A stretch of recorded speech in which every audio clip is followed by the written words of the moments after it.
اللہ الرحمن الرحیم۔ سورۃ البقرہ کے آخری دو رکوع باقی ہیں۔ یہ قرآن پاک کی سب سے بڑی آیہ کریمہ ہے،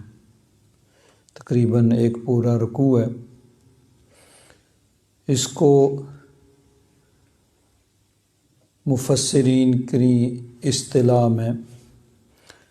آیت مدائنہ یا آیت دین کہتے ہیں۔ دین کا معنی ہوتا ہے قرض، ایک ہوتا ہے دال کے نیچے زیر دین مذہب، اور دال کے اوپر زبر ہو دین، دین اس کا معنی ہوتا ہے قرض، یعنی لین دین میں ادھار جو ہوتا ہے۔ تو اس میں اس کے مسائل اور معاملات بیان کیے گئے ہیں۔ ارشاد فرمایا، یا ایھا الذین آمنوا، اے ایمان والو، اذا تداینتم بدین، تداین یا تداین کا معنی ہوتا ہے لین دین کا معاملہ کرنا، بدین ادھار کے ساتھ،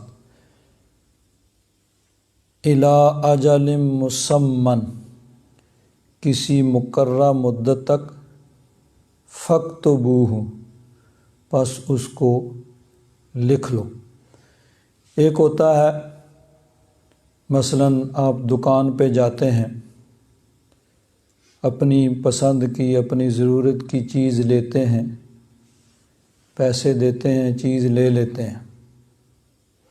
یہ تو ہو گیا نقد، رقم دی۔ اب تو چونکہ پیسے ہیں، پرانے زمانے میں جب پیسے نہیں ہوتے تھے تو اب دونوں طرف سے کوئی نہ کوئی جنس ہوتی تھی۔ مثلاً کپڑے والے کی دکان پہ گیا، کپڑا چاہیے تو اس کے گاہک کے پاس گندم ہے یا کوئی ایسی جنس ہے، وہ دے گا، اچھا جی یہ 10 گز کپڑے کی اتنے کلو اتنے سیر گندم، ٹھیک ہے بھائی۔ اس طرح معاملات ہوتے تھے، لیکن وہ بھی نقد، قیمت دی اور چیز لے لی۔ اب چونکہ ایک طرف سے وہ مروجہ جو بھی جس ملک کے اندر جو بھی کرنسی اس وقت رائج ہے وہ دی جاتی ہے، ٹھیک ہے بھائی، رقم دی اور چیز لے لی، تھوڑی ہو زیادہ ہو جو بھی ہو۔ ایک ہوتا ہے کہ ایک طرف سے چیز دی جائے، دوسری طرف سے مثلاً جس طرح دکاندار سے کوئی چیز لی، ٹھیک ہے بھائی، اس کے پیسے تمہیں 1 مہینے کے بعد ملیں گے، اب یہ ادھار چیز لی ہے۔ یا ایک صورت بیع سلم کی بھی ہوتی ہے، رقم دے دی، 1 مہینے کے بعد تم نے یہ چیز دینی ہے۔ تو اب اس کے اندر فرمایا گیا کہ اس کو لکھ لو، فاکتبوہ، کاتب یکتب، اکتبوہ جمع کا صیغہ ہے، لیکن مفسرین کرام فرماتے ہیں کہ یہ صیغہ امر کا ہے، لیکن استحباب کے لیے ہے کہ لکھنا بہتر ہے، واجب نہیں ہے۔ اگر واجب ہو تو پھر جو نہ لکھے وہ گناہگار ہوگا، واجب کا تارک ہوگا۔ تو یہ واجب نہیں ہے بلکہ مستحب ہے، بہتر ہے کہ بعد میں پھر کوئی جھگڑے کی صورت پیدا ہو جائے، ایک آدمی چیز لے گیا، وہ کہے میں نے 200 کی خریدی تھی، دکاندار کہے نہیں میں نے 300 کی دی تھی، جب رقم ادا کرنے کا موقع آئے۔ اسی طرح اگر رقم پہلے دے دی ہے، چیز بعد میں حوالے کرنی ہے، تو دکاندار کہے گا تم نے یہ اس طرح کی چیز کہی تھی، وہ کہ نہیں میں نے اس طرح کی کہی تھی، دکاندار کے یہ معاملہ ہوا تھا کہ تم نے یہاں سے دکان سے آ کے لینی ہے، وہ کہ نہیں یہ ہوا تھا کہ تم نے گھر پہنچانی ہے. یہ ساری چیزیں یعنی ان چیزوں کی تفصیلات کا لکھنا جھگڑے سے بچنے کے لیے ہے کہ بعد میں جھگڑا ہو، دوریاں ہوں، تو اس سے بہتر یہ ہے کہ پہلے وہ معاملات لکھ لیے جائیں تاکہ کوئی پھر جھگڑے کی صورت نہ ہو. یہاں پہ علامہ ابن کثیر رحمۃ اللہ تعالی علیہ نے ایک بڑی دلچسپ حدیث پاک لکھی ہے، اور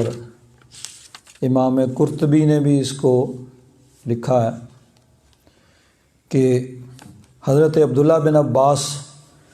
رضی اللہ تعالیٰ عنہما فرماتے ہیں، اسی آیت کے ضمن میں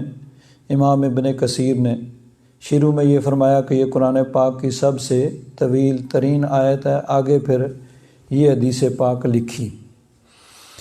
حضرت عبداللہ بن عباس فرماتے ہیں، لما نزلت آیت الدین، جب یہ آیت دین اتری نا، یا ایھا الذین آمنوا اذا تداینتم بدین، قال رسول اللہ صلی اللہ علیہ وسلم ان اول من جحد آدم علیہ السلام. تو رسول اللہ صلی اللہ علیہ وسلم نے فرمایا کہ سب سے پہلے جس نے اس طرح، یعنی جحدہ کا معنی ہوتا ہے انکار کرنا، یعنی کسی چیز کا انکار کیا، وہ حضرت آدم علیہ السلام تھے. ہوا کیا، ان اللہ لما خلق آدم، اللہ تبارک و تعالیٰ نے جب حضرت آدم علیہ السلام کو پیدا فرمایا، مسح ظہرہ، تو حضرت آدم علیہ السلام کی پشت پر ہاتھ پھیرا، فاخرج منہ ما ہوا ذارع الی یوم القیامہ، قیامت تک حضرت آدم علیہ السلام کی جو پیدا ہونے والی اولاد ہے نا، ان سب کو حضرت آدم علیہ السلام کی پشت سے نکالا. فجعل یعرض ذریتہ علیہ، حضرت آدم علیہ السلام کی ساری اولاد جن میں ہم سب تھے حضرت آدم علیہ السلام کے سامنے پیش کی جانے لگی. فرآ فیہم رجلا، حضرت آدم علیہ السلام نے اس میں ایک شخص کو، ایک مرد کو دیکھا. فقال اے رب من ھذا، عرض کی یا رب ذوالجلال یہ کون ہے؟ قال ہوا ابنک داود، اللہ تعالیٰ نے فرمایا کہ یہ بھی آپ کی اولاد میں سے ہے اور ان کا نام ہے داود، یعنی حضرت داود علیہ السلام اللہ کے نبی. قال اے رب کم عمرہ، حضرت آدم علیہ السلام نے پوچھا، عرض کیا یا رب ذوالجلال اس کی عمر کتنی ہے؟ یعنی حضرت داود علیہ السلام باقیوں سے کسی وجہ سے حضرت آدم علیہ السلام کو مختلف لگے، پسند آئے. عرض کیا یہ کون ہے؟ فرمایا یہ داود علیہ السلام ہے تمہاری اولاد میں سے. عرض کی یا رب ذوالجلال ان کی عمر کتنی ہے؟ قال 60 عاما، ان کی عمر 60 برس ہوگی حضرت داود علیہ السلام. قال رب زد فی عمرہ، حضرت آدم علیہ السلام نے عرض کیا کہ یا رب ذوالجلال ان کی عمر میں اضافہ فرما. قال لا، اللہ تعالیٰ نے فرمایا نہیں، ان کی عمر میں اضافہ نہیں کرتے. الا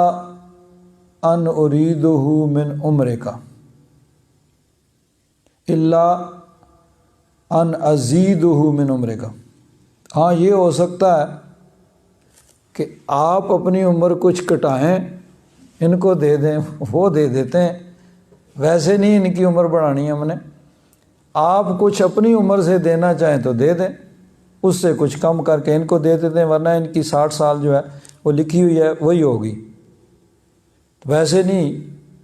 اللہ تبارک و تعالیٰ قادر ہے، حکمتوں والا ہے، اس کی حکمتیں وہی جانتا ہے۔ تو فرمایا کہ نہیں، ویسے تو اضافہ نہیں ہوگا، ہاں آپ اپنی عمر سے کچھ دینا چاہیں تو دے دیں، اس سے ہم بڑھا دیں گے۔ وَكَانَ عُمَرُ آدَمَ أَلْفَ سَنَةٍ، حضرت آدم علیہ السلام کی عمر جو اللہ تعالیٰ نے ازل میں مقرر کی تھی وہ 1000 برس تھی، 1000 سال۔ فَزَادَهُ 40 عَامًا، اللہ تبارک و تعالیٰ نے فرمایا کہ ویسے تو نہیں اضافہ کرتے، آپ اپنی عمر سے دیں تو ٹھیک ہے، کر دیں گے۔ حضرت آدم علیہ السلام نے عرض کیا کہ یا رب ذوالجلال، میری عمر سے 1000 برس ہے، چلو 40 سال کم کر کے ان کو دے دو۔ تو اللہ تعالیٰ نے وہ 40 سال بڑھا دیے، ٹھیک ہے بھئی ان کی عمر اب 100 سال ہو گئی۔ حضرت داؤد فَكَتَبَ عَلَيْهِ بِذَلِكَ كِتَابًا، اللہ تبارک و تعالیٰ نے ایک تحریر لکھی، وَأَشْهَدَ عَلَيْهِ الْمَلَائِكَةُ، اور فرشتوں کو گواہ بنایا، بھئی تم دیکھ رہے ہو نا، تمہارے سامنے یہ معاملہ ہو رہا ہے کہ آدم علیہ السلام نے اپنی عمر سے 40 برس نکال کے حضرت داؤد علیہ السلام کو دی ہے۔ فَلَمَّا احْتَضَرَ آدَمُ، جب حضرت آدم علیہ السلام کی، یعنی وہ کتنا عرصہ گزر گیا، وہ ازل میں تھا جب حضرت آدم علیہ السلام کو ابھی پیدا کیا گیا تھا اور ان کی پشت سے ان کی اولاد کو نکالا گیا تھا۔ اب آدم علیہ السلام پہلے جنت میں رہے، پھر دنیا میں آئے، دنیا میں پھر 960 سال عمر گزاری۔ اب جب موت کا وقت آیا، وصال کا وقت آیا، اور وَآتَتْهُ الْمَلَائِكَةُ، فرشتے آئے، قَالَ إِنَّهُ بَقِيَ مِنْ عُمْرِي 40 سَنَةً، حضرت آدم علیہ السلام نے فرمایا بھئی جلدی آ گئے ہو، ابھی تو میری عمر کے 40 سال باقی ہیں، ابھی تو 60 سال ہوئی ہے، تو میری عمر تو اللہ تعالیٰ نے 1000 سال مقرر کی تھی، تو ابھی 40 سال باقی ہیں۔ یعنی وہ معاملہ جو ہوا تھا اس وقت وہ حضرت آدم علیہ السلام بھول چکے تھے۔ فَقِيلَ لَهُ إِنَّكَ وَهَبْتَهَا لِابْنِكَ داؤد، حضرت آدم علیہ السلام سے ان فرشتوں نے عرض کی کہ اللہ کے نبی، آپ نے اپنی عمر میں سے وہ 40 سال تو اپنے بیٹے داؤد کو دے دیے تھے۔ قال ما فعلت، چونکہ بھول چکے تھے، انہوں نے فرمایا نہیں، میں نے کچھ نہیں کیا، میں نے نہیں دیے۔ فَأَبْرَزَ اللَّهُ عَلَيْهِ الْكِتَابَ، اس وقت اللہ تبارک و تعالیٰ نے وہ تحریر جو لکھی تھی اس وقت، وَأَشْهَدَ عَلَيْهِ الْمَلَائِكَةُ، فرشتوں کو گواہ بنایا تھا، وہ دیکھو بھئی یہ لکھی ہے نا، فرشتوں تمہارے سامنے یہ معاملہ ہوا تھا۔ اب ایک دوسری حدیث میں ہے کہ اللہ تبارک و تعالیٰ نے پھر اپنے کرم سے آدم علیہ السلام کے بھی پورے 1000 سال کیے، وہ 40 جو جیے تھے وہ اپنے فضل سے پھر ان کو بھی دیے، اور حضرت داؤد علیہ السلام کی عمر بھی 100 سال پوری ہوئی، لیکن آدم علیہ السلام کی عمر سے بھی نہیں کم کیے گئے۔ یہ فضل ہے رب کا۔ عدل تو یہی تھا کہ ٹھیک ہے بھئی، آپ نے اپنی مرضی سے 40 سال دے دیے ہیں، اب باقی جو ہے وہ آپ کی ہے، 40 ان کے، لیکن فضل یہ ہے کہ ٹھیک ہے ان کے بھی 100 اور آپ کے بھی 1000 پورے ہوں گے۔ تو اس حدیث پاک کو یعنی حضرت عبداللہ بن عباس نے فرمایا کہ جب یہ آیت نازل ہوئی تو نبی کریم صلی اللہ علیہ وسلم نے حضرت آدم علیہ السلام کا یہ واقعہ بیان فرمایا۔ تو اللہ تبارک و تعالیٰ نے فرمایا کہ اے ایمان والو، جب تم قرض کا معاملہ کرو، لین دین کرو، الی اجل مسمن، کسی مقررہ مدت تک، فاکتبوہ، اس کو لکھ لو تاکہ پھر بعد میں کوئی جھگڑے کی اور نزاع کی صورت نہ پیدا ہو۔ وَلْيَكْتُبْ بَيْنَكُمْ كَاتِبٌ بِالْعَدْلِ، اور چاہیے کہ لکھے تمہارے درمیان کوئی لکھنے والا عدل کے ساتھ، یعنی کوئی لکھنے والا تیسرا آدمی ہو، ایک لکھوانے والا، ایک یعنی خریدار ہے، ایک بیچنے والا ہے، دونوں صورتیں ہو سکتی ہیں، یہ بھی ہو سکتا ہے کہ بائے یعنی بیچنے والا اس نے چیز دے دی ہو اور مشتری خریدنے والے نے رقم ابھی نہ دی ہو، رقم دینی ہو، اور یہ بھی ہو سکتا ہے کہ اس نے رقم پہلے دے دی ہو، چیز بعد میں دینی ہے، بھئی ٹھیک ہے 1 مہینے کے بعد تم یہاں سے آ کے لے جانا یا تمہارے گھر میں پہنچائی جائے گی وغیرہ وغیرہ سارے۔ تو دونوں میں سے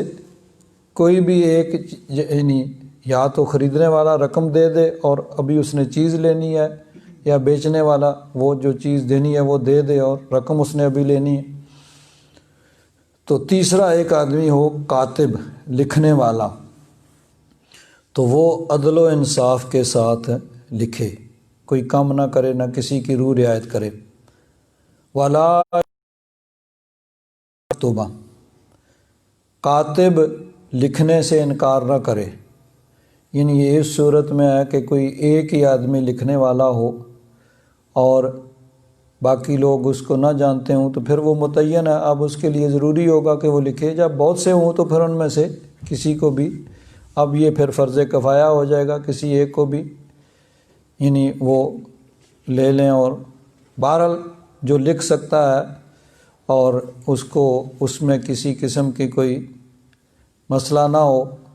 تو اس کو لکھنا چاہیے۔ ولا یابا کاتب، لکھنے والا انکار نہ کرے لکھنے سے۔ کما علمہ اللہ، جس طرح اللہ تبارک و تعالیٰ نے اپنے کرم سے اس کو یہ ایک نعمت دی ہے لکھنے کی، فلیکتب، اس کو لکھنا چاہیے۔ وَلْيُمْلِلِ الَّذِي عَلَيْهِ الْحَقُّ، اور لکھوائے وہ جس پر حق ہے، یعنی ایک آدمی تو اپنی چیز دے چکا ہے، اب اس کا حق ہے اور جس پر حق ہے وہ لکھوائے، یعنی اگر چیز لے لی ہے رقم بعد میں دینی ہے تو خریدنے والا پھر لکھوائے گا کہ میں نے اس سے یہ چیز لے لی ہے اور اس کی اتنی رقم میں نے فلاں تاریخ کو اس کے حوالے کرنی ہے، دکان کے آ کے دینی ہے یا یہ گھر آ کے لے گا، یعنی ساری چیزیں یہ۔ اور اگر رقم پہلے دے دی ہے اور چیز بعد میں لینی ہے تو یہ لکھوائے کہ پھر وہ دکاندار لکھوائے گا کہ میں نے اس سے اتنی رقم لے لی ہے اور فلاں چیز اس کو فلاں دن اتنے دنوں کے بعد یا اتنے مہینوں کے بعد میں نے دینی ہے، اس قسم کی چیز ہوگی، اور یہ یہاں آ کے لے گا یا میں نے اس کے گھر پہنچانی ہے، کہاں پہنچانی، یہ ساری تفصیلات اس کے اندر۔ وَلْيُمْلِلِ الَّذِي عَلَيْهِ الْحَقُّ، لکھوائے وہ جس پر حق ہے، وَلْيَتَّقِ اللَّهَ رَبَّهُ، اور اسے رب سے ڈرنا چاہیے، اللہ تبارک و تعالیٰ کا خوف رکھنا چاہیے۔ وَلَا يَبْخَسْ مِنْهُ شَيْئًا، اس میں کسی قسم کی کمی نہ کرے، یعنی صحیح طریقے سے اس کو پورا پورا لکھوائے، کیونکہ جب انسان اپنا حق لے چکا ہوتا ہے تو پھر دوسرے کے حق میں وہ کوشش عموماً کرتا ہے کہ کم ہی ہو، بھئی چیز تو لے لی ہے چلو رقم تھوڑی لکھو، اور اگر رقم دے دی ہے تو پھر وہ چیز جو ہے دینے والا وہ کمی کرنے کی کوشش کرے گا۔ تو فرمایا کہ اللہ تبارک و تعالیٰ کا خوف دل میں رکھتے ہوئے کسی قسم کی کمی نہ کرے۔ فَإِنْ كَانَ الَّذِي عَلَيْهِ الْحَقُّ سَفِيهًا أَوْ ضَعِيفًا، اگر جس پر حق ہے یعنی جس نے دینا ہے اسی نے لکھوانا ہے تو وہ کم عقل ہے یا ضعیف ہے، او لا يستطيع ان يمل ہوا، یا وہ لکھوا نہیں سکتا، فَلْيُمْلِلْ وَلِيُّهُ بِالْعَدْلِ، پھر اس کا ولی، اس کا سرپرست وہ عدل و انصاف کے ساتھ لکھوائے، یعنی جس پر حق ہے اگر کسی وجہ سے اس کی موجودہ دور میں ایک صورت یہ بھی ہو سکتی ہے بھئی لکھنا ڈچ میں ہے، لکھوانے والے کو ڈچ نہیں آتی ہے، تو اب وہ اس کا ترجمان، اس کا سرپرست، اس کا ولی جو ہے لکھوائے، یا لکھوانے والا وہ گنگا ہے یا اس کو اتنی عقل نہیں ہے، مختلف صورتیں ہو سکتی ہیں، سفیہن وہ کم عقل ہے، او ضعیفن یا کمزور ہے، او لا یستطیع ان یمل یا وہ لکھوا نہیں سکتا، فَلْيُمْلِلْ وَلِيُّهُ بِالْعَدْلِ، تو اس کا ولی، اس کا سرپرست وہ عدل کے ساتھ لکھوائے۔ وَاسْتَشْهِدُوا شَهِيدَيْنِ مِن رِّجَالِكُمْ، اور گواہ بنا لو 2 گواہ اپنے مردوں میں سے، یعنی جب کوئی معاملہ لکھیں تو اس کے ساتھ ساتھ اس تحریر کے ساتھ 2 گواہ بھی بنا لیں اور 2 مرد ہوں۔ فَإِن لَّمْ يَكُونَا رَجُلَيْنِ، اگر 2 مرد نہ ہوں، فَرَجُلٌ وَامْرَأَتَانِ، تو 1 مرد اور 2 عورتیں، ان کو گواہ بنایا جائے۔ یا تو 2 مرد ہوں، اور اگر 2 مرد نہیں ہیں تو پھر 1 مرد کے ساتھ 2 عورتیں، ان کو گواہ بنایا جائے۔ اب یہاں 1-2 چیزیں جو ہیں وہ غور طلب ہیں۔ ایک تو یہ کہ مفسرین کرام نے لکھا ہے کہ مسلمانوں کے جو آپس کے معاملات ہوں گے اسلامی ملک کے اندر، اس میں مسلمان ہی گواہ بنائے جائیں گے۔ وہ چونکہ مخاطب ہی مسلمان ہے، یا ایھا الذین آمنوا کے ساتھ شروع کیا گیا، تو مسلمانوں کے معاملات میں مسلمان ہی گواہ بنائے جائیں گے۔ ہاں، دوسرے جو ہیں اگر غیر مسلم اسلامی ملک کے اندر رہتے ہیں تو ان کے معاملات میں جو ہیں وہ دوسرے بھی گواہ، ان کے ہم مذہب، وہ گواہ بن سکتے ہیں اور ان کی گواہی قبول ہوگی۔ چنانچہ اس ضمن میں پھر یہ علامہ قاضی ثناء اللہ پانی پتی رحمۃ اللہ تعالیٰ علیہ، انہوں نے ایک حدیث پاک لکھی ہے کہ یہودیوں کے ایک مرد اور عورت کو نبی کریم صلی اللہ علیہ وسلم کی خدمت میں پیش کیا گیا جن پر بدکاری کا الزام تھا۔ ان کو حضور کی بارگاہ میں پیش کیا گیا۔ اب چونکہ نبی کریم صلی اللہ علیہ وسلم مدینہ منورہ کی اس ریاست کے سربراہ تھے، اور یعنی اس وقت قاضی بھی تھے، سب حیثیتیں تھیں حضور کی، نبی اور رسول ہونے کے ساتھ ساتھ اسٹیٹ کے ہیڈ بھی تھے اور قاضی بھی تھے ساری۔ تو حضور کے پاس وہ معاملہ پیش کیا گیا۔ نبی کریم صلی اللہ علیہ وسلم نے یہودیوں سے فرمایا، کیا وجہ ہے کہ تم خود ان دونوں کو شرعی سزا نہیں دیتے؟ یعنی تم یہودیوں کے پاس تمہارا اپنا مذہب ہے، کتاب ہے، تو اس کے مطابق تم فیصلہ کرو۔ کہنے لگے جب تک ہماری حکومت تھی تو ہم خود ایسا کیا کرتے تھے، اب ہماری حکومت نہیں رہی، اس لیے ہم خود ایسا کرنے کی جرت نہیں کر سکتے۔ فرمایا تم اپنے سب سے بڑے 2 عالم میرے پاس لے آؤ۔ یہودی سوریہ، یہ کوئی ان کا بڑا تھا، اس کے دونوں بیٹوں کو لے آئے۔ آپ نے ان سے فرمایا کہ تم اپنے لوگوں میں سب سے بڑے عالم ہو۔ انہوں نے جواب دیا لوگ ایسے ہی کہتے ہیں۔ فرمایا میں تم کو اس اللہ کی قسم دیتا ہوں جس نے تورات موسیٰ علیہ السلام پر نازل فرمائی، تورات میں تم ان دونوں کی کیا سزا پاتے ہو؟ یعنی جو بدکاری کریں تورات میں اس کی کیا سزا ہے؟ انہوں نے کہا کہ اگر 4 آدمی شہادت دیں اور وہ عینی گواہ ہوں کہ انہوں نے بدکاری کی ہے، انہوں نے بدکاری کرتے ہوئے انہیں دیکھا ہو، تو پھر ان کو سنگسار کیا جائے گا، پتھر مار مار کے ان کو مارا جائے گا۔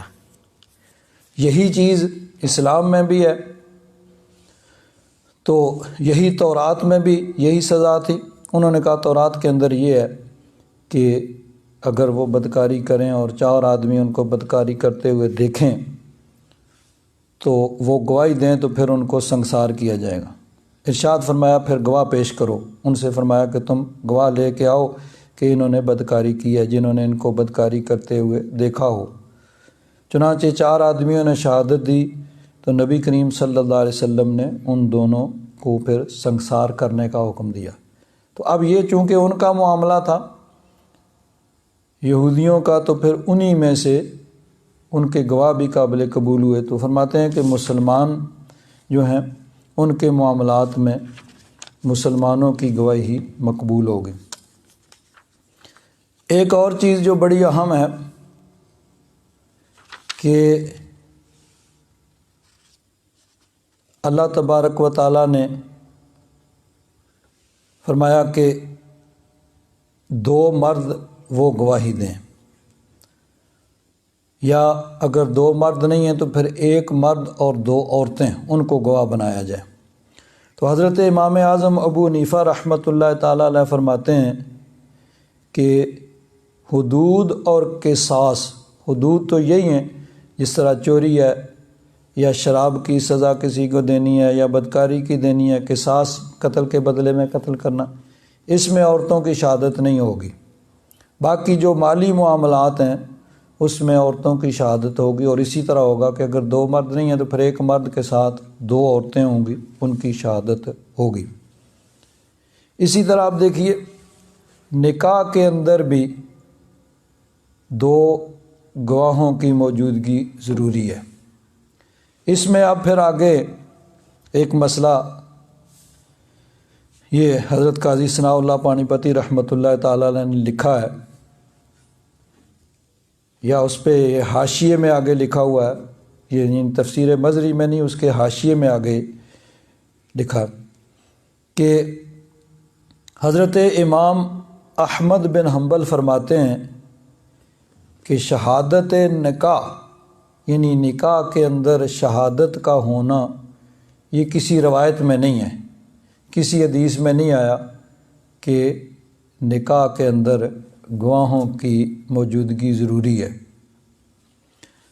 حالانکہ ہماری فقہ حنفی کے مطابق کم از کم 2 آدمیوں کا موجود ہونا ضروری ہے۔ تو اب پھر آگے اس کا جواب یہ دیا جاتا ہے کہ یہ تو درست ہے کہ کسی روایت کے اندر یہ نہیں ہے کہ نکاح کے اندر گواہ موجود ہوں، لیکن یہ حضور کا ارشاد ہے کہ اعلن النکاح، نکاح جو ہے اس کو اعلانیہ کرو، خفیہ نہ ہو، اعلانیہ ہو۔ اب حضرت امام اعظم ابو حنیفہ رحمۃ اللہ تعالیٰ علیہ فرماتے ہیں کہ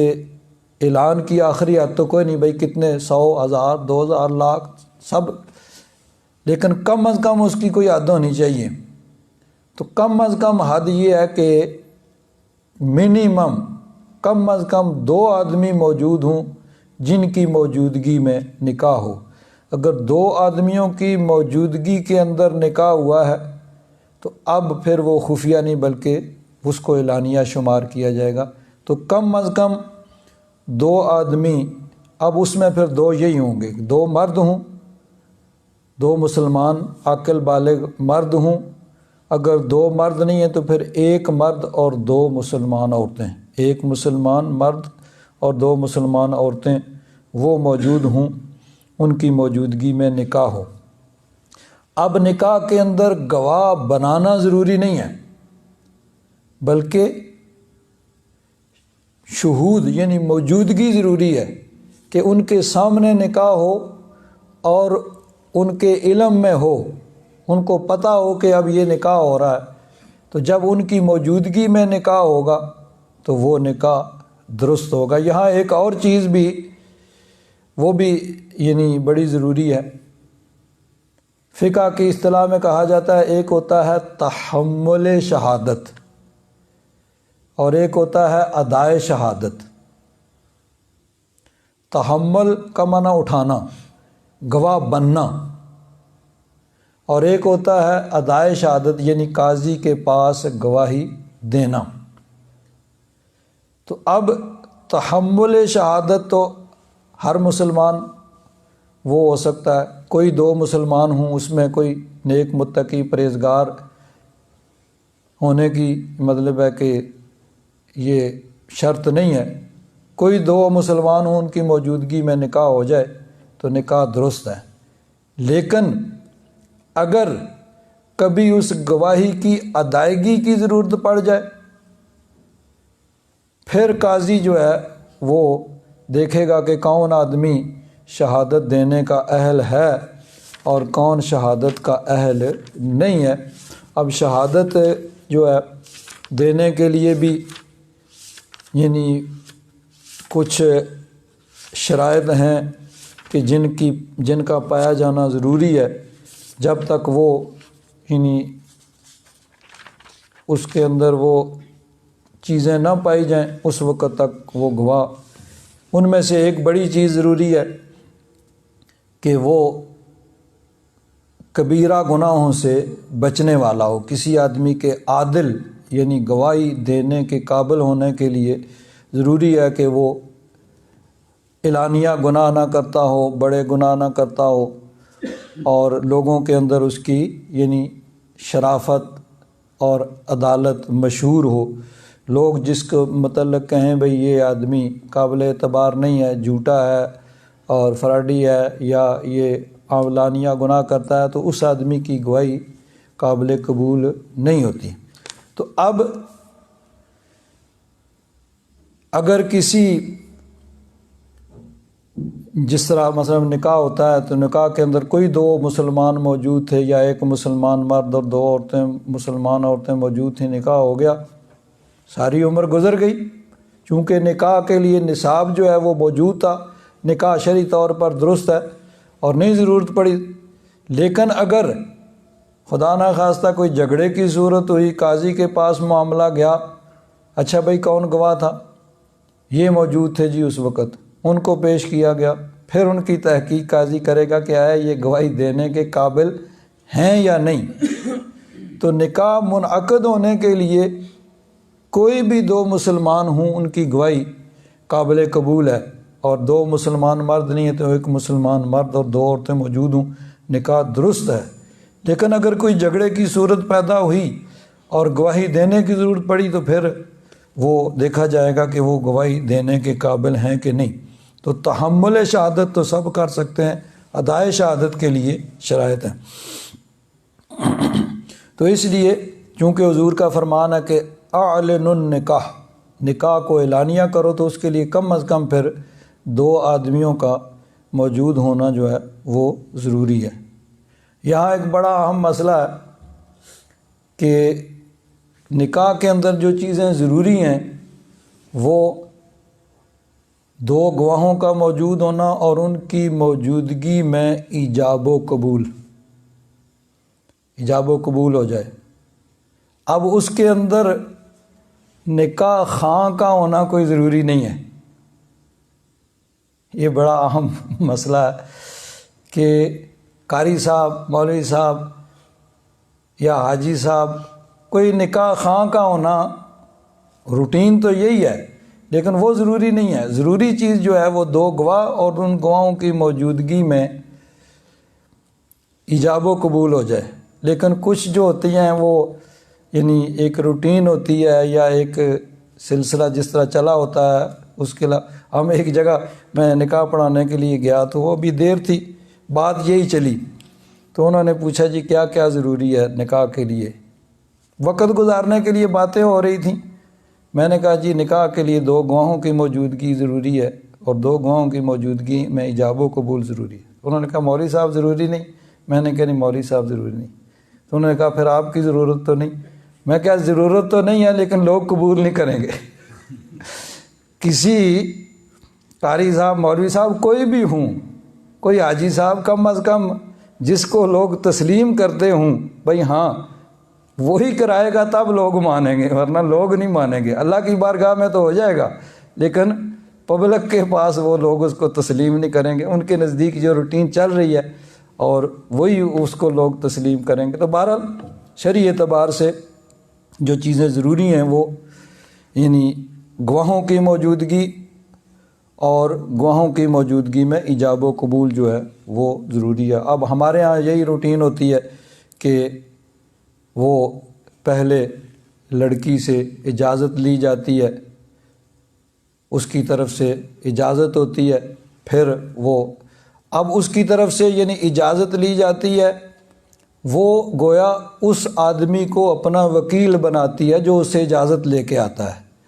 پھر مجلس نکاح کے اندر اس کے وکیل کی حیثیت سے وہ دوسرے سے، عام طور پر ہمارے ہاں یہ روٹین ہے، وہ لڑکے سے کہا جاتا ہے بھئی فلاں بنت فلاں کا نکاح تجھ سے کیا، وہ کہتا ہے مجھے قبول ہے، یعنی یہ ایجاب و قبول ہو رہا ہے۔ اب ہمارے ہاں بعض اوقات کیسے ہوتا ہے کہ وہ نکاح کی اجازت لینے کے لیے کوئی اور چلا جاتا ہے، مثلا وہ لڑکی کا باپ ہے یا بھائی ہے یا کوئی مطلب ہے کسی کو معزز آدمی کو، جس کو وہ کہتے ہیں بھئی جاؤ اجازت لے آؤ، وہ اجازت لے کے آتا ہے، کہتا ہے جی ٹھیک ہے نکاح پڑھاؤ۔ اب وہ لڑکی نے اجازت دی ہے اپنے باپ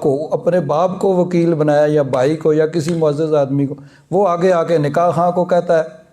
اس کو صرف وکیل بنایا ہے، وکیل کو آگے وکیل بنانے کا اختیار نہیں ہے۔ تو اس کے لیے پھر اجازت اگر اس طرح وہ جاتا ہے تو وہ پھر اس طرح اجازت لے کے فلاں صاحب، یعنی سب کو معلوم ہوتا ہے کہ کون نکاح خواہ ہے، تو فلاں صاحب جنہوں نے نکاح پڑھانا ہے ان کے لیے آپ اجازت دیں کہ وہ آپ کا نکاح پڑھا دیں۔ یہ صورت یعنی اصل درست یہ ہے کہ اگر خود نکاح خواہ اجازت لانے کے نہیں جاتا، کوئی دوسرا آدمی جاتا ہے تو وہ کوئی نہیں اجازت ہے، جو وہ کہ اجازت ہے تو وہ تو اس کو وکیل بنا رہی ہے، اور وکیل آگے پھر اپنا وکیل کسی کو نہیں بنا سکتا، اس کو صرف وکالت کرنے کی اجازت ہے، آگے وکیل بنانے کی اجازت نہیں۔ یہ بڑا اہم مسئلہ۔ اب پھر یہ ہے کہ بسا اوقات بلکہ بہت زیادہ ایسے ہی ہوتا ہے کہ لڑکی کا باپ جاتا ہے، وہ اجازت لیتا ہے، میرا تو خیال ہے، میں نے تو جو اندازہ لگایا ہے وہ کچھ بھی نہیں، صرف وہ اس پہ سائن کرواتے ہیں۔ حالانکہ بہتر یہ ہے کہ اب سائن کروانے کی بجائے جیڑی ایک سنت ہے کہ کلمے پڑھائے جائیں، کلمے پڑھانے کے بعد پھر وہ نام لیا جائے کہ یہ فلاں کا بیٹا فلاں اتنے حق مہر کے عوض آپ کا نکاح اس سے کرنے کی اجازت ہے۔ تو اب اس نے اجازت دی اپنے باپ کو یا بھائی کو یا کسی معزز آدمی کو، اس نے آگے آ کے مولوی صاحب کو کہا مولوی صاحب نکاح پڑھو جی، مولوی صاحب نے نکاح پڑھ دیا۔ اب اس کو کہتے ہیں نکاح فضولی۔ اب یہ جو عموماً ہمارے ہاں نکاح ہوتا ہے، یہ نکاح ہوتا ہے فضولی، کہ ایک آدمی اتھرائز ہی نہیں ہے، اس کو اجازت ہی نہیں ہے، اس نے اجازت کسی اور کو دی، اس کو صرف وکیل بنایا، وہ آگے وکیل بنانے کا وہ اتھرائز نہیں ہے، تو جو نکاح پڑھا رہا اس کو اجازت ہی نہیں ہے جس کا نکاح پڑھا رہا، تو اس کو کہتے ہیں نکاح فضولی۔ یعنی کوئی آدمی کسی کا نکاح پڑھا دے تو جب اس کو معلوم ہو کہ میرا نکاح ہو گیا، وہ قبول کر لے تو ہو جائے گا، وہ کہے نہیں تو ختم۔ اب یہ نکاح فضولی ہوتا ہے۔ جب انہوں نے مان لیا بھئی ٹھیک ہے نکاح ہو گیا، ہمارے یہاں یہ روٹین چل رہی ہے، لیکن اس میں یہ تھوڑا سا مسئلہ، تو نکاح تو ہو جاتا ہے لیکن وہ نکاح ہوتا ہے نکاح فضولی، کہ اس نے کسی اور کو وکیل بنایا، وکیل نے کسی اور کو وکیل بنا دیا، اس نے نکاح پڑھایا۔ یہ تو ایسے ہی ہے جیسے مثلا ہمارے خالد صاحب کی گاڑی گلی میں کھڑی ہے، تو میں کسی کو کہتا ہوں یہ 5,000 کی گاڑی خرید لو بھائی، میرا اس کے ساتھ معاملہ ہو گیا، 5,000 میں وہ گاڑی اس نے خرید لی۔ اب یہ بیع ہو چکی ہے لیکن ان کی اجازت پہ موقوف ہے۔ اگر یہ کہیں ٹھیک ہے بھئی شاہ صاحب نے بھیج دی تو چلو ٹھیک ہی ہے، صحیح ہے، درست ہے، تو وہ بیع درست ہو جائے گی۔ اور اگر کہیں نہیں مجھے تو خود ضرورت ہے، یہ کیسے بیچ سکتے ہیں، تو وہ بیع ختم ہو جائے گی۔ یہ بیع فضولی ہوتی۔ اسی طرح یہ نکاح بھی جو ہے عموماً جو ہمارے یہاں ہوتا ہے وہ نکاح فضولی ہوتا ہے، کہ وہ جس آدمی کو اجازت نہیں ہے، اتھرائز نہیں ہے، جو وہ نکاح پڑھ رہا ہے، اجازت کسی اور نے لی ہے، پڑھا کوئی اور رہا ہے، تو وہ نکاح فضولی ہوگا۔ جب وہ اس کو قبول کر لیں گے ٹھیک ہے بھائی۔ مجھے پچھلے برس دنہاق میں اتفاق ہوا ہے ایک نکاح کی تقریب میں، تو وہاں نکاح خان نے، لڑکی بھی موجود ہے وہاں اس محفل میں، ہو سکتا ہے تقریب میں والد کے ہاتھ کو اپنے ہاتھ میں لے کر لڑکی کا نکاح، نہیں وہ نہیں ضروری۔ آپ دیکھیں یورپ میں بعض اوقات ایسے بھی ہوتا ہے جہاں تھوڑے سے لوگ ہوں تو ان کو سامنے بٹھا لیا جاتا ہے دونوں کو۔ ہم اچھے خاصے تھے، تھوڑے سے نہیں تھے وہاں۔ چلو بہرحال مطلب ہے کہ ہمارے ہاں جو روٹین ہے وہ یہی ہے کہ وہ کہیں اور ہوتی ہے، لڑکی اس سے اجازت لے کے آتے ہیں، لیکن اگر سامنے بھی بٹھا لیا جائے، عموماً جہاں پہ 2-4 ہوں فیملی ہوں تو وہ ان کو سامنے بھی بٹھا لیا جاتا ہے دونوں کو قریب، وہ سب سے بہتر صورت ہے۔ ویسے اگر تھوڑے سے لوگ ہوں تو ٹھیک ہے بھائی، اس کو اپنے ہاتھ میں لینا نہیں، اس کا کوئی ضروری نہیں ہے۔ وہ جو ہے نا، وہ اگر دوسرا آدمی اجازت لینے جاتا ہے تو وہ اس طرح اجازت لے کہ فلاں آدمی نے آپ کا نکاح فلاں سے پڑھانا ہے، تو آپ کی طرف سے اجازت ہے اس کو کہ وہ نکاح پڑھا دے، یا وہ خود جائے اور خود اجازت لے کے آئے کہ ہم نے آپ کا نکاح فلاں سے پڑھنا ہے، آپ کی طرف سے اجازت ہے، تو یا پھر اگر دوسرا آدمی جاتا ہے تو وہ اس طرح اجازت لے کہ فلاں آدمی نے نکاح پڑھانا، کیا آپ اس کو اجازت دیتے ہیں؟ پھر اس کے لیے یہ بھی ہوگا کہ وہ ساتھ 2 گواہ ہوں گے جن کے سامنے، بہرحال وہ پھر جس کے لیے اجازت ہوگی اس کو آ کے کہیں بھئی آپ کو اجازت ہے، ٹھیک ہے آپ، تو اس طرح ہو جاتا ہے۔ بہرحال یہ ضمناً ایک بات آ گئی۔ تو اللہ تبارک و تعالیٰ نے ارشاد فرمایا کہ وَاسْتَشْهِدُوا شَهِيدَيْنِ مِن رِجَالِكُمْ، اپنے مردوں میں سے 2 آدمیوں کو گواہ بنا لو جب کوئی معاملہ لین دین کا ہو، اور اس کو لکھو تو ساتھ 2 گواہ بنا لو، اور اگر 2 مرد نہ ہوں تو پھر 1 مرد اور 2 عورتیں ہوں، ممن ترضون من الشہداء، جن گواہوں سے تم راضی ہو، ان تضل احداہما، یہ 2 عورتیں کیوں اللہ تبارک و تعالیٰ نے مقرر فرمائی ہیں کہ 1 مرد اور 2 عورتیں، یا تو 2 مرد یا 1 مرد اور 2 عورتیں؟ اس کی حکمت اللہ تعالیٰ نے یہ بیان فرمائی، ان تضل احداہما، کہ اگر ان میں سے ایک بھول جائے، فتذکر احداہما الاخری، تو دوسری اس کو یاد کرا دے۔ اب یہ معاملہ بھی جو ہے نا، یہ بھی بڑا آج کل اس کو بڑا اچھالا جاتا ہے۔ بعض جو لبرل قسم کے لوگ ہیں، اور خاص طور پہ اس قسم کی لبرل قسم کی عورتیں، وہ کہتی ہیں جی کہ عورت کی آدھی شہادت اسلام میں رکھی گئی ہے، ہمیں آدھا انسان سمجھا جاتا ہے، معاذ اللہ اس طرح کی باتیں کی جاتی ہیں، حالانکہ یہ بات درست نہیں ہے۔ علامہ غلام رسول سعیدی صاحب رحمۃ اللہ تعالیٰ علیہ نے تبیان القرآن کے اندر اس کے اوپر بڑی تفصیلی بحث کی ہے، یہ جو معاملہ ہوا، تو وہ فرماتے ہیں کہ عورتوں کی شہادت کے متعلق فقہائے اسلام کے مذاہب بیان کرنے کے بعد ہم 2 چیزوں کی وضاحت کریں گے۔ پہلے تو یہ کہ حضرت امام اعظم کے نزدیک صرف حدود و قصاص میں نہیں، باقی تمام معاملات جو مالی معاملات ہیں ان میں عورتوں کی گواہی کو، تو فرماتے ہیں کہ ایک چیز یہ ہے کہ قرض کے لین دین اور کاروباری معاملات میں 1 مرد کی گواہی کے، یعنی یا تو 2 مرد ہوں یا 1 مرد اور 2 عورتیں ہوں۔ اب یہ کیوں ضروری بھائی؟ اگر دوسرا مرد نہیں ہے تو پھر 2 عورتیں اس کے مقابلے میں ہوں۔ تو فرماتے ہیں کہ یہ یاد رکھیں کہ یہ اس معاملے کی بات ہو رہی ہے جہاں پہ اختیاری طور پر یعنی گواہ بنائے جا رہے ہیں، کوئی لین دین کا معاملہ کیا گیا اور گواہ بنائے گئے، تو ظاہر بات ہے اس وقت پھر اپنے اختیار سے گواہوں کو بنایا جائے گا۔ تو یہ اختیاری معاملات ہیں کہ اگر 2 مرد ہوں تو 2 مرد، اگر 2 مرد نہ ہوں تو 1 مرد اور 2 عورتیں۔ فرماتے ہیں یہ اختیاری شہادت کا بیان ہے، یعنی یہ وہ صورت نہیں ہے کہ جب کسی ہنگامی، ناگہانی یا اضطراری واقعہ میں کسی مالی معاملہ یا کسی انسانی حق میں موقع پر موجود کسی شخص کی گواہی کو اس معاملہ یا حق کے ثبوت میں پیش کرنا ہو۔ ایسے کسی ہنگامی اور ناگہانی واقعہ میں ایک مسلمان عورت تو الگ رہی، کفار کی شہادت سے بھی وہ معاملہ یا حق ثابت ہو جائے گا۔ یعنی یہ جو ہے نا کہ ہنگامی صورت اور ہوتی ہے کہ کس کس نے دیکھا بھائی، کون کون موجود تھا، یہ وہ کہتے ہیں کہ ایک اختیاری صورت ہے، اپنی مرضی سے جب گواہ بنا رہے ہیں تو اس وقت یہ صورت اختیار کی جاتی ہے۔ اب پھر یہ سوال پیدا ہوگا کہ جب اپنے اختیار سے گواہ بنا رہے ہیں تو 2 مردوں کے مقابلے میں، یعنی 2 مرد نہیں ہیں تو پھر 1 مرد کے ساتھ 2 عورتیں کیوں ضروری ہیں؟ اور فرماتے ہیں کہ اس لیے کہ دیکھیں یہ جو معاملات ہوتے ہیں نا، اس کے لیے گواہی دینے کے لیے عدالت میں جانا پڑتا ہے، اور وہاں سب کی موجودگی میں گواہی دینی پڑتی ہے، اور یہ بہت سے اس طرح کے معاملات ہوتے ہیں۔ تو اب کہتے ہیں کہ وکلاء یہ بیان کرتے ہیں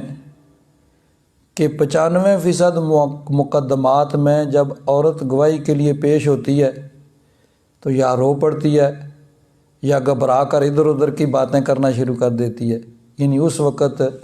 مردوں کے مقابلے میں وہ یعنی اس طرح وہ گواہی نہیں دے سکتی۔ تو اس لیے اب یہ اسلام چونکہ ایک دین فطرت ہے، اس فطری تقاضوں کو مد نظر رکھتے ہوئے پھر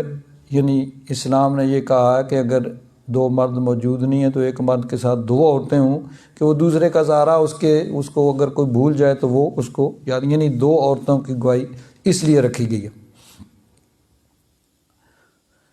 اور یہ بھی یعنی کہ یہ گواہی دینا کوئی ایسی چیز نہیں ہے کہ کہیں بھئی مرد یہ حق لے گئے اور ہم، یہ تو ایک یعنی ایسا ہوتا ہے کہ جب کورٹ میں جاتے ہیں گواہی دیتے ہیں وہاں فریق مخالف کے ساتھ ظاہر بات ہے ایک دشمنی مول لینے والی بات ہوتی ہے۔ تو اسلام نے اس لیے حتی الامکان یہ کوشش کی ہے کہ ایسے معاملات سے عورتوں کو الگ رکھا جائے۔ ہاں اگر ضرورت ہو تو پھر یعنی ایک مرد اور 2 عورتیں جو ہیں وہ گواہی دیں۔ اب بعض اوقات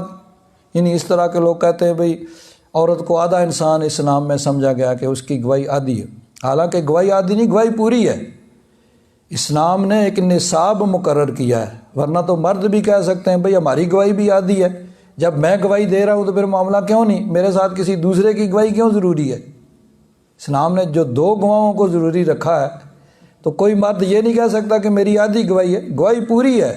لیکن نصاب ایک رکھا ہے کہ کم از کم 2 آدمی ہونے چاہیے۔ وہ 2 آدمیوں کی گواہی سے یہ نہیں کہ ایک آدمی کی گواہی آدھی رہے گی۔ اسی طرح اگر یہ کہا ہے کہ ایک مرد کے ساتھ 2 عورتوں کی گواہی تو وہ آدھی نہیں ہے، بلکہ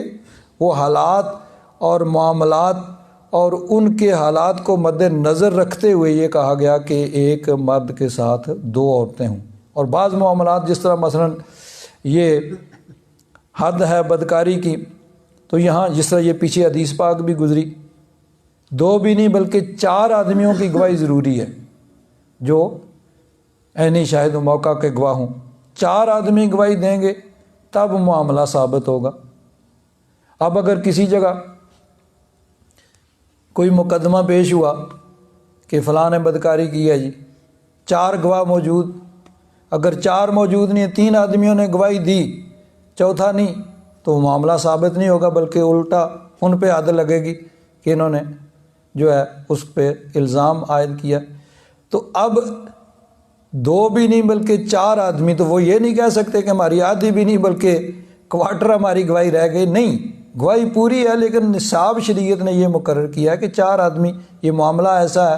جہاں کسی کی جان کا معاملہ ہے یا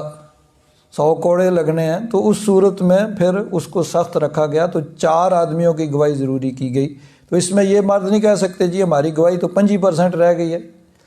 1 آدمی، یا جہاں عام معاملات میں 2 آدمیوں کی گواہی ضروری ہے وہاں بھی کوئی یہ نہیں کہہ سکتا کہ آدھی گواہی ہے۔ اسی طرح یہ نہیں ہے کہ اسلام میں معاذ اللہ عورتوں کو کوئی حقیر سمجھا جاتا ہے یا کچھ اس طرح کی بات جو عموماً لوگ اس وقت کرتے ہیں، یہ بات نہیں ہے، بلکہ حالات کو پیش نظر رکھتے ہوئے اسلام نے یہ کہا ہے کہ عورتیں ایسے معاملات سے ان میں نہ پڑیں تو بہتر ہے کہ جن میں خطرہ ہے۔ ہاں اگر ضرورت ہو تو پھر یہ ہے کہ ایک مرد اور 2 عورتیں ہوں تو ان کی گواہی جو ہے وہ قابل قبول ہے۔ تو اللہ تبارک و تعالیٰ نے فرمایا وَاسْتَشْهِدُوا شَهِيدَيْنِ مِن رِّجَالِكُمْ، 2 مردوں کو گواہ بناؤ، فَإِن لَّمْ يَكُونَا رَجُلَيْنِ، اگر 2 مرد نہ ہوں، فَرَجُلٌ وَامْرَأَتَانِ، تو ایک مرد اور 2 عورتیں، ممن ترضون من الشہداء، جن گواہوں سے تم خوش و راضی ہو، ان تضل احداہما، کہ اگر ان میں سے ایک جو ہے وہ بھول جائے، فتذکر احداہما الاخری، تو دوسری اس کو یاد کرا دے۔ ولا یأبی الشہداء، اور انکار نہ کرے گواہ، اذا ما دعوا، جب ان کو بلایا جائے، یعنی پھر ان کو گواہی کے لیے بلایا جائے تو ان کو گواہی کے لیے حاضر ہونا چاہیے۔ اور گواہی جو ہے بغیر کسی رو رعایت کے نہ کسی کی مخالفت اور نہ کسی کا حق، بلکہ حق سچ کی خاطر گواہی ہونی چاہیے۔ یہ نہیں کہ کیونکہ کسی کے ساتھ مخالفت ہے تو اس کے خلاف گواہی دی، یا کوئی اپنا ہے تو اس کے حق میں نہیں، گواہی جو دی جائے وہ صرف اور صرف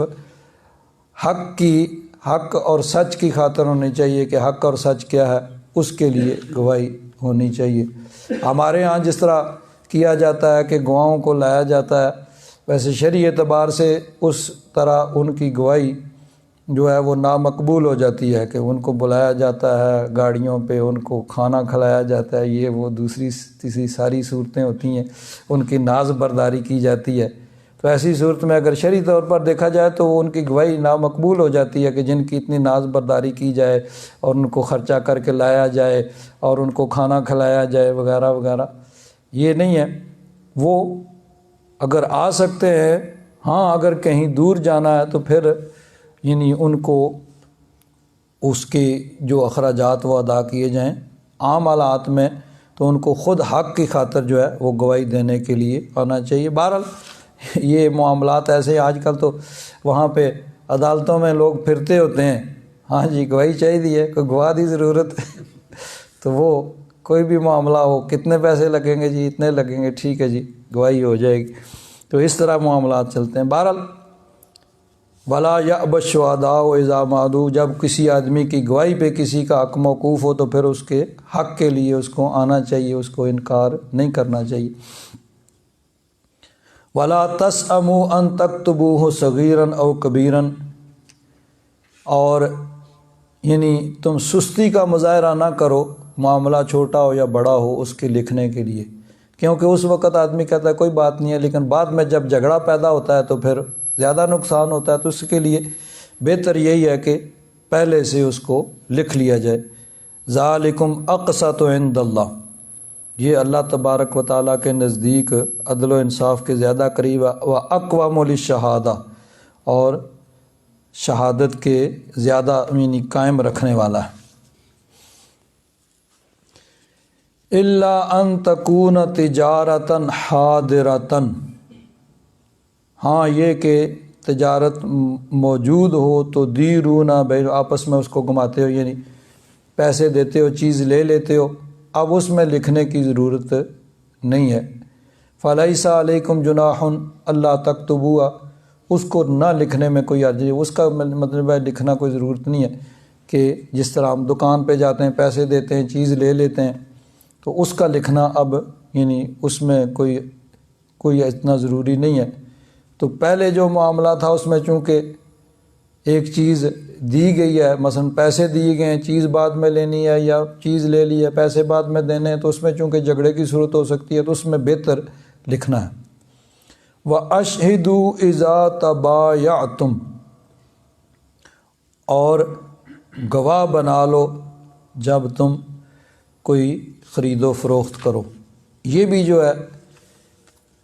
امر کا صیغہ ہے، لیکن یہ بھی امر جو ہے وجوب کے لیے نہیں بلکہ استحباب کے لیے ہے، کہ خرید و فروخت کرتے ہوئے گواہ بنانا وہ بہتر یہ ہے، خاص طور پر اگر کوئی زیادہ قیمتی چیز ہو تو اس میں گواہ بنا لیے جائیں، لیکن اب یہ واجب نہیں ہے بلکہ مستحب ہے۔ اس کے ضمن میں مفسرین کرام نے ایک واقعہ لکھا ہے، ایک حدیث پاک لکھی ہے، یہ تفسیر مظہری اس میں بھی ہے، قرطبی کے اندر بھی ہے، علامہ ابن کثیر نے بھی لکھا ہے کہ نبی کریم صلی اللہ علیہ وسلم ایک مرتبہ ایک اعرابی، کوئی گاؤں کا رہنے والا، وہ آیا، گھوڑا اس کے پاس تھا، وہ بیچنا چاہتا تھا۔ نبی کریم صلی اللہ علیہ وسلم تشریف لائے، اس سے بات چیت کی تو بات طے پا گئی، ٹھیک ہے بھائی اتنے میں میرا تیرا سودا ہو گیا، میں تجھے ابھی آ کے پیسے دیتا ہوں اور گھوڑا لے جاتا ہوں۔ اب یہ یاد رکھیں کہ جب ایک معاملہ طے ہو گیا، بات چیت مکمل ہو گئی، سودا ہو گیا، اب اس سے کوئی ایک اپنے طور پر نہیں پھر سکتا، جب تک معاملہ طے نہیں ہوا ہے، بیع مکمل نہیں ہوئی ہے، یعنی جس کو ایجاب و قبول کہتے ہیں، وہ کہے میں نے اتنے میں خریدا، ٹھیک، وہ کہے میں اتنے میں بیچتا ہوں، تو یہ ایجاب و قبول ہو گیا۔ جب دونوں ایگری ہو گئے، دونوں کے اندر معاہدہ ہو گیا، تو اب اس کے بعد کوئی یک طرفہ طور پر نہیں پھر سکتا، نہ کمی ہو سکتی ہے، نہ اضافہ ہو سکتا ہے، نہ کوئی یہ کہتا کہ اب میں نہیں خریدنا بھائی، نہیں۔ جب بات چیت ہو چکی ہے، چاہے زبانی ہو، اب دونوں پابند ہیں، دینے والا دینے کا، لینے والا لینے کا، وہ دونوں پابند ہیں۔ یہ نہیں ہو سکتا کہ کوئی بھی کہے بھائی نہیں میرا ارادہ بدل گیا ہے۔ وہ ارادہ جو ہے وہ بیع کے یعنی اس کے مکمل ہونے سے پہلے تک تو اختیار ہوتا ہے۔ جب وہ مکمل ہو گئی بیع، دونوں ایگری ہو گئے، دونوں کے اندر وہ ایگریمنٹ معاہدہ ہو گیا، اب کوئی اپنے طور پر اس سے نہیں پھر سکتا کہ نہیں جی دینے والا کہے اچھا جی میرا ارادہ بدل گیا اس لیے میں نہیں دیتا، نہیں، سودا ہو چکا ہے اب نہیں پھر سکتا۔ یا لینے والا کہے نہیں مجھے نہیں ضرورت، میرا ارادہ بدل گیا، اب ارادہ نہیں بدل سکتا، اب وہ دونوں پابند ہیں۔ تو نبی کریم صلی اللہ علیہ وسلم کا اس کے ساتھ معاملہ طے ہو گیا، سودا ہو گیا، ٹھیک ہے بھائی اتنے میں اس نے کہا میں بیچتا ہوں، آپ نے کہا میں نے خریدا، یا آپ نے فرمایا میں اتنے میں خریدتا ہوں، اس نے کہا میں نے بیچا۔ اب حضور ٹھیک ہے بھائی میں ابھی رقم لے کے آتا ہوں اور گھوڑا تجھ سے لے جاتا ہوں۔ حضور نبی کریم صلی اللہ علیہ وسلم تشریف لے گئے رقم لینے کے لیے جلدی جلدی۔ اب اتنے میں اور صحابہ کرام آئے، انہوں نے دیکھا اس آدمی کو، ان صحابہ کرام کو یہ معلوم نہیں تھا کہ یہ نبی کریم صلی اللہ علیہ وسلم کے ساتھ اس کا سودا ہو چکا ہے، بات مکمل ہو چکی ہے۔ انہوں نے سمجھا شاید یہ بیچنا چاہتا ہے، اس معاملے کا ان کو علم نہیں تھا۔ انہوں نے آ کے اس سے بات چیت کرنی شروع کی، بہاؤ تاؤ کرنا شروع کیا، تو کسی نے اس کی قیمت اس سے بڑھ کے لگا دی جس کا سودا حضور کے ساتھ اس کا ہو چکا تھا۔ کسی صحابی نے یعنی لا علمی میں، وہ تو جانتا تھا لیکن وہ یعنی اس نے ایک مسلمہ اصول کی خلاف ورزی کی، جب بیچ چکا ہے تو وہ سیدھی بات کرتا بھئی یہ تو بک چکا ہے، اب اس میں کوئی بات نہیں ہو سکتی۔ صحابہ کرام چونکہ لا علم تھے، ان کو علم نہیں تھا کہ یہ حضور کے ساتھ معاملہ ہو چکا ہے، تو انہوں نے بات چیت کی، تو کسی نے اس کی رقم اس سے زیادہ لگا دی کہ میں اتنے دوں گا اس کو۔ اب اس کی نیت بدل گئی، جب نیت بدلی تو وہ پکار کے نبی کریم صلی اللہ علیہ وسلم کو کہتا ہے کہ آپ نے یہ گھوڑا خریدنا ہے کہ نہیں خریدنا ہے تو میں بیچ رہا ہوں۔ نبی کریم صلی اللہ علیہ وسلم تشریف لائے اور فرمایا بھائی نہیں دیکھو ہمارا معاملہ ایک طے ہو چکا ہے، اب تم اس سے نہیں پھر سکتے، ایک سودا ہو چکا ہے تو اب تم اس سے کیسے پھر سکتے؟ اس نے کہا نہیں ہمارا تو کوئی سودا نہیں ہوا۔ اب وہ مکر گیا۔ نبی کریم صلی اللہ علیہ وسلم نے فرمایا بھائی نہیں دیکھو ہمارا آپس میں سودا ہو چکا ہے تو اب تم اس سے نہیں پھر سکتے۔ اس نے کہا جی کوئی گواہ پیش کرو۔ گواہ تو اس وقت تھا کوئی نہیں، صحابہ کرام سب پریشان ہیں، لیکن کیا کریں، وہ گواہی کیسے دیں بھائی، اس وقت موجود ہی نہیں تھے۔ ایک صحابی آئے حضرت خزیمہ رضی اللہ تعالیٰ عنہ، ان کو جب معاملے کا سارے کو پتہ لگا تو انہوں نے کہا میں گواہی دیتا ہوں کہ حضور کے ساتھ تیرا معاملہ ہوا ہے۔ اب حدیث پاک اتنی حد تک ہے، آگے اس کا ذکر نہیں ہے۔ ظاہر بات ہے کہ وہاں کوئی یہ تو نہیں قاضی کی عدالت میں تو بات نہیں، خود حضور تو خود ایک فریق تھے، یعنی حضور یہ فرما رہے تھے کہ میں نے خریدا ہے اور وہ انکار کر رہا تھا کہ نہیں ہمارا سودا نہیں ہوا ہے، مکمل نہیں ہوا تھا۔ اب اس میں آگے ذکر نہیں ہے، یہی بات یعنی جو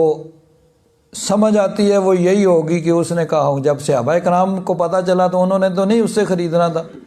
تو ظاہر بات ہے پھر وہ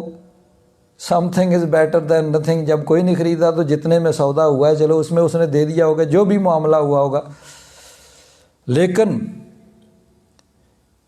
نبی کریم صلی اللہ علیہ وسلم نے حضرت خزیمہ سے فرمایا بھائی تم تو موجود نہیں تھے جب یہ ہمارا سودا ہوا ہے،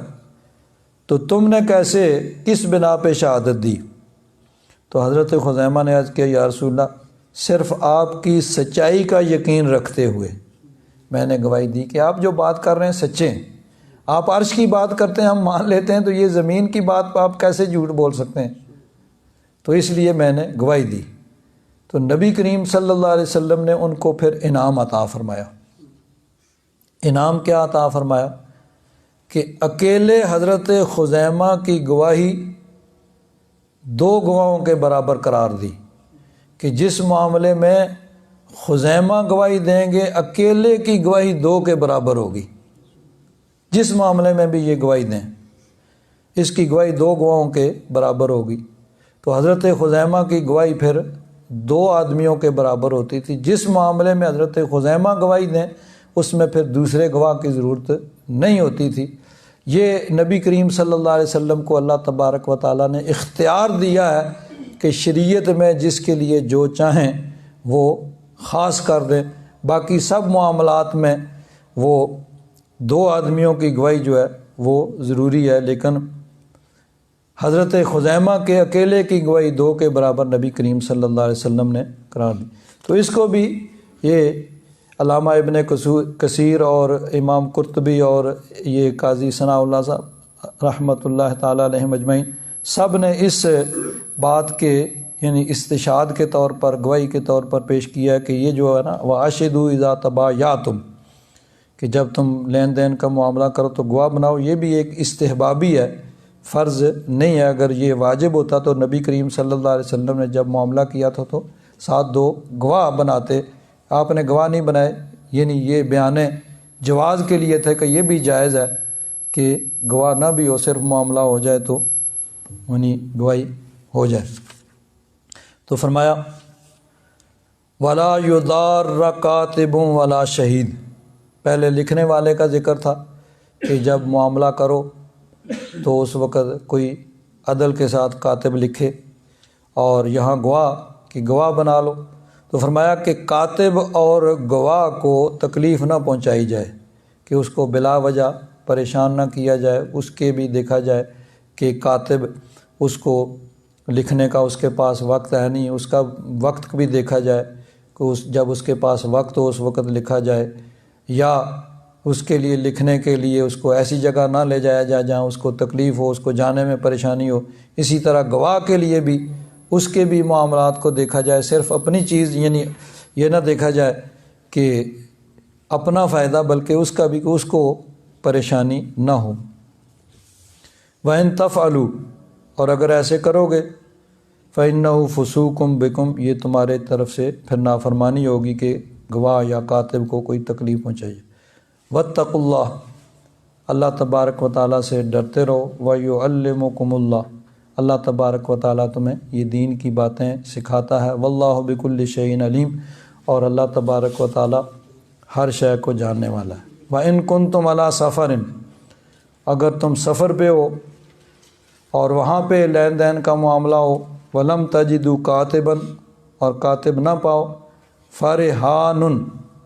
تو پھر رہن رکھی جائے کوئی چیز، مقبوضۃ، جس پر قبضہ کیا جائے۔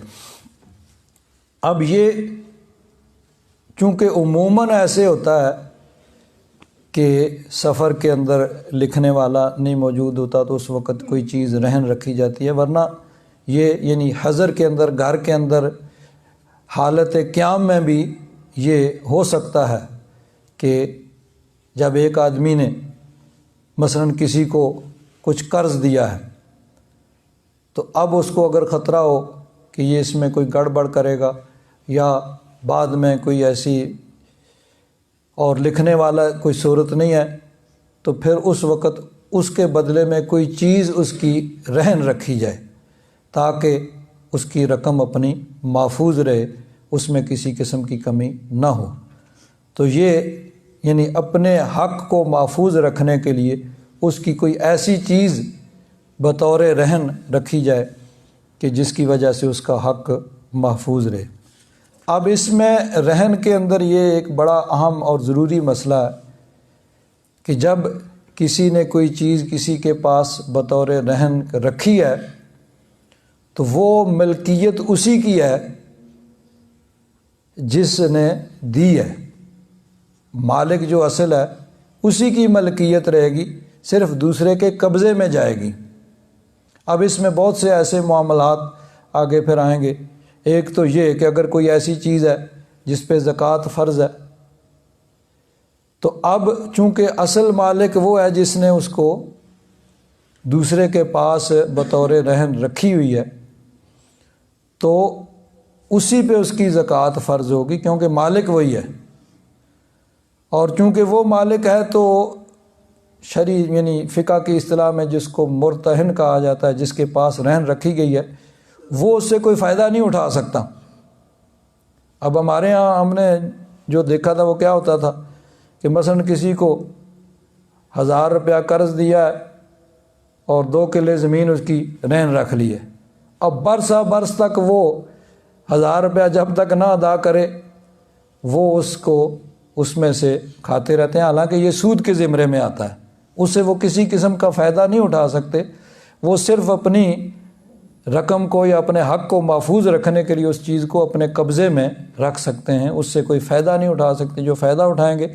وہ سود کے زمرے میں آئے گا، کیونکہ مالک اس کا راہن ہی ہے جس نے رہن رکھی ہے، تو مرتہن جس کے پاس رہن رکھی گئی ہے وہ صرف اس کی حفاظت کا ذمہ دار ہوگا، اپنے حق کو محفوظ رکھنے کے لیے وہ اس کے پاس چیز رکھی گئی، وہ اس سے فائدہ نہیں اٹھا سکتا۔ آگے فرمایا فَإِنْ أَمِنَ بَعْضُكُمْ بَعْضًا، اگر تم میں سے بعض سے مطمئن ہوں تو یعنی پھر لکھا بھی نہ جائے یا کوئی چیز رہن نہ رکھی جائے تو وہ بھی کوئی ضروری نہیں ہے، اگر دوسرے پہ اعتماد ہے تو اس اعتماد کی بنا پہ کر سکتے ہیں، لیکن فَلْيُؤَدِّ الَّذِي اؤْتُمِنَ أَمَانَتَهُ، تو جس کی امانت پہ یعنی اعتماد کیا گیا ہے اس کو پھر اس چیز کو پورا ادا کرنا چاہیے۔ وَلْيَتَّقِ اللَّهَ رَبَّهُ، اور اس کو اللہ تبارک و تعالیٰ سے ڈرنا چاہیے۔ وَلَا تَكْتُمُوا الشَّهَادَةَ، اور گواہی کو نہ چھپاؤ۔ وَمَن يَكْتُمْهَا، جس نے گواہی کو چھپایا فَإِنَّهُ آثِمٌ قَلْبُهُ، اس کا دل گناہ گار ہوگا۔ اب دل گناہ گار مطلب تو انسان کا پورا جسم ہی گناہ گار ہوتا ہے، لیکن دل چونکہ سربراہ ہے پورے جسم کا تو اس لیے دل کی طرف گناہ کی نسبت فرمائے گی۔ واللہ بما تعملون علیم، اللہ تبارک و تعالیٰ تمہارے کاموں کو خوب جانتا ہے۔